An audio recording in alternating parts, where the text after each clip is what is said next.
இரத்தத்தினால எல்லா கட்டுகளும் விடுதலை ஆகிறது. இயேசுவின் இரத்தத்தினால எல்லா கட்டுகளும் நிர்மூலமாகிறது.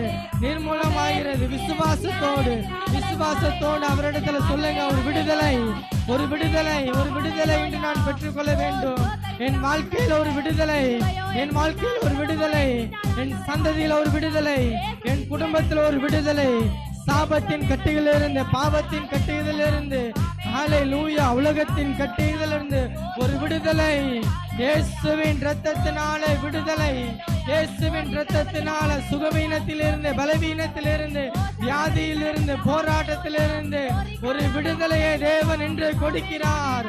ஹல்லேலூயா. நல்ல கரங்களை தட்டி என்னை விடுவீரும் ஆண்டவரே, மரண கட்டுகளில் இருந்து, பாதாளத்தின் கட்டுகளில் இருந்து விடுவீரும் ஆண்டவரே. உற்சாகமாய் வாய்களை திறந்து சொல்லுங்க, விடுதலை தாரும் ஆண்டவரே. வாய்களை திறந்து கேளுங்க அவரிடத்துல.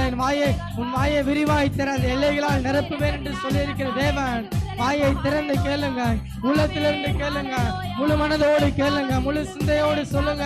அப்பா, தேவ சமூகத்தில் ஆராதிக்கும் போது எனக்கு ஒரு விடுதலை, என்னுடைய குடும்பத்தை விடுவீரும் ஆண்டவரே, என் சந்ததிக்கு ஒரு விடுதலை குடும்ப ஆண்டவரே.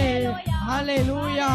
என் சபைக்கு ஒரு விடுதலை, என் ஊழியத்தில் ஒரு விடுதலை, விடுதலையின் ஆவியானவர். ஹல்லேலூயா. வாய்களை திறந்து சற்று நேரம் வாய்களை திறந்து உள்ளத்தின் ஆழத்திலிருந்து தேவனை நோக்கி பார்த்து முழுமனதோடு தேவனை ஆராதிக்கிற சிந்தையோடு விடுதலை உள்ளவர்களாய், கட்டுகளிலிருந்து அவிழ்க்கப்பட்டவர்களாய், பவுல் வாங்கிய வேத சங்கீதம் இப்படியாய் சொல்லுகிறது, கிறிஸ்துவுடனே கூட சிலுவையில் அறையப்பட்டவர்கள் நாங்கள். கிறிஸ்துவுடனே கூட சிலுவையில் அறையப்பட்டவன் நான். இந்த உலகத்திற்கு மரித்து கிறிஸ்துவுடனே கூட உயிர் தெளிந்திருக்கிறேன் என்ற வார்த்தையின்படி ஹல்லேலூயா. விடுதலை. தேவன் விடுதலை என்று கட்டளையிடுகிறார். விடுதலையை பெற்றுக் கொள்ளும்படியாக. ஹல்லேலூயா. அப்பா, உமக்கு நன்றி ஆண்டவரே. நிச்சயமாகவே முடிவு உண்டு, நம்பிக்கை வீண் போகாது என்று வேதம் சொல்லுகிறது.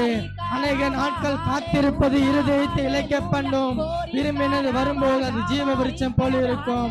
என்னுடைய நம்பிக்கைக்கு ஒரு முடிவு உண்டு.